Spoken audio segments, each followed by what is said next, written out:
This news update is brought to you by... So, I'm meeting Rico later. Gotta check in with the girls, but first, let me check my usage on the MyLime app. Now, what should I wear? Hashtag sexy. He's here.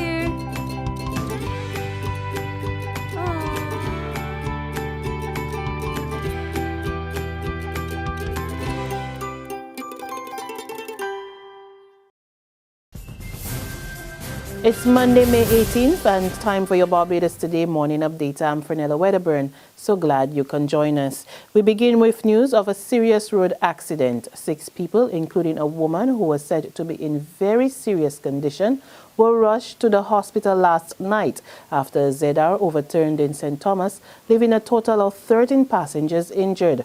The victims complained mostly of pain to their bodies, along with chest and abdominal injury. However, the woman, who is now listed as a red patient, was reportedly trapped on the ZR61 after it overturned at the corner of Strong Hope St. Thomas near Proud. Head of Emergency Ambulance Service at the Queen Elizabeth Hospital, Dr. David Bayer, also reported that of the 13 who suffered injuries, 2 opted not to be treated, while 5 were treated on the scene and discharged. The driver of the ZR was 32-year-old Anthony Graham of Toronto Road, Elliton, St. George. He was also among those injured. Meantime, fire has destroyed a house and a shop at Arthur Seat, St. Thomas, leaving 2 people homeless. The home of Lorna Seeley and her daughter Wendy went up in smoke sometime after 7 last night. 11 fire officers under the command of Acting Deputy Fire Chief Lloydston Phillips responded to the call about 7:36 p.m. Both the house and the shop were flattened. A St. Lucie mother is appealing to Barbadians this morning to stop spreading untruths following the death of her 12-year-old son. Julieanne Weekes says she has not had a peaceful night's rest since the death of her son Shamar last Thursday night. But while she has been struggling to come to terms with the death of a loved one, she is upset that many in the community who don't have a clue about what occurred have simply been running off their mouths. But they know what they're saying is wrong, because they ain't know me. They just see me go to work and come home. But they ain't know what kind of person I was. So they just talking all over their face, or they will talk and they will see what they write in the paper or whatever. She broke her silence on Shamar's death in an exclusive interview with Barbados Today yesterday, shortly after she was interrogated for over 5 hours and released by officers at the Crab Hill St. Lucie Police Station. Meantime, Attorney General Adriel Brathwaite and Education Minister Ronald Jones have both expressed regret over Shamar's death. Speaking at a church service yesterday, Jones said news of the apparent suicide of the Coleridge Parish student was painful to hear. With police investigations continuing to Shamar's death, the Attorney General is also calling it a national tragedy, which he says reflects the failings of society. And one of this island's most prominent religious leaders is calling for the strengthening of the child protection system.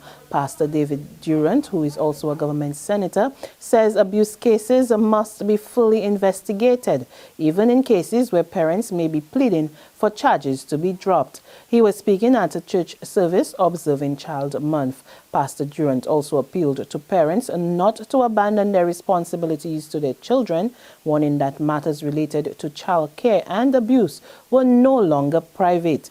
He also called on the wider society to play its part. The time has come for us to focus on how we can change the culture, behavior, environment, and community so that abuse and neglect of children is less likely to happen. I will be the first to agree that family privacy is important, but the abuse of a child is not a private matter. Let's break the silence. Every one of us can do something to reduce the incidence of child abuse in our community. In other news, as private waste haulers move into week 2 of their protest actions against the government, Environment Minister Dr. Dennis Lowe seems to be making good on his threats to pursue alternative means for the Sanitation Service Authority to operate without them. Over the weekend, the SSA issued a tender notice for the purchase of 4 skip trucks and 20 skips. This as the private operators refuse to step down from the demand that its $25 tipping fee be removed. However, Commerce Minister Donville Innes says the matter of waste disposal is far too serious to be trifled with. Addressing a political meeting in his St. James South constituency last night, he appealed to the two sides to sit down and talk out the matter. From the perspective of commerce and small business, the movers and haulers of garbage in Barbados ought to have another conversation with the state. But not just with the Ministry of Environment. Even if they have one tomorrow, that conversation must be extended to others, including finance, including commerce, tourism, and all others in this country. It's a serious matter that we cannot fly away. So when people are emotionally charged now, but let us try and quickly move beyond that. There's regional and international news after this short break. Farley Hill, Crane Beach, fried chicken at Pug's Bar. All parts of Barbadian life that some might know, but others don't. So join me, Katrina Marshall, as I go about town and across country, peeking into tucked-away districts and liming with the people who bring them to life. About town and across country, coming soon to Barbados Today, news you can trust.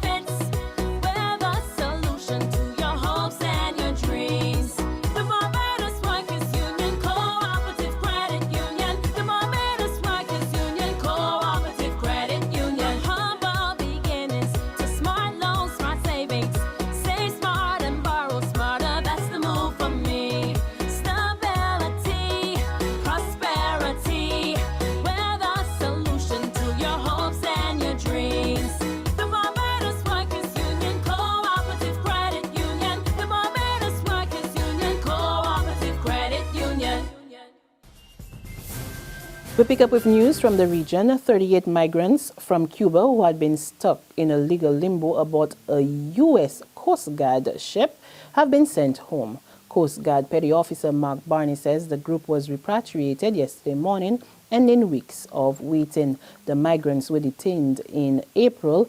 They could have been sent home weeks earlier, but a U.S. official said Cuban authorities had balked at accepting the 38 because they had left the country illegally. And finally, on the international scene, at least 9 people are dead and 16 others were injured after gunfire erupted among rival biker gangs in Texas last evening. According to police, the fight at a local restaurant in a shopping area spilled into the parking lot and escalated quickly from hands and feet as weapons to chains, clubs, knives, and then gunfire. And on that note, we come to the end of our morning updates, but you can join us again this afternoon. Until then, log on to www.barbadostoday.bb, subscribe to our e-paper, our email updates, and like us on Facebook.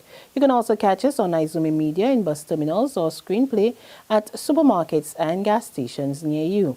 Also tune into Channel 101 online TV and Mix 96.9 FM to get all the latest news and sports. I'm Fernella Wedderburn. Good morning. This news update is brought to you by... So, I'm meeting Rico later. Gotta check in with the girls, but first, let me check my usage on the MyLime app. Now, what should I wear?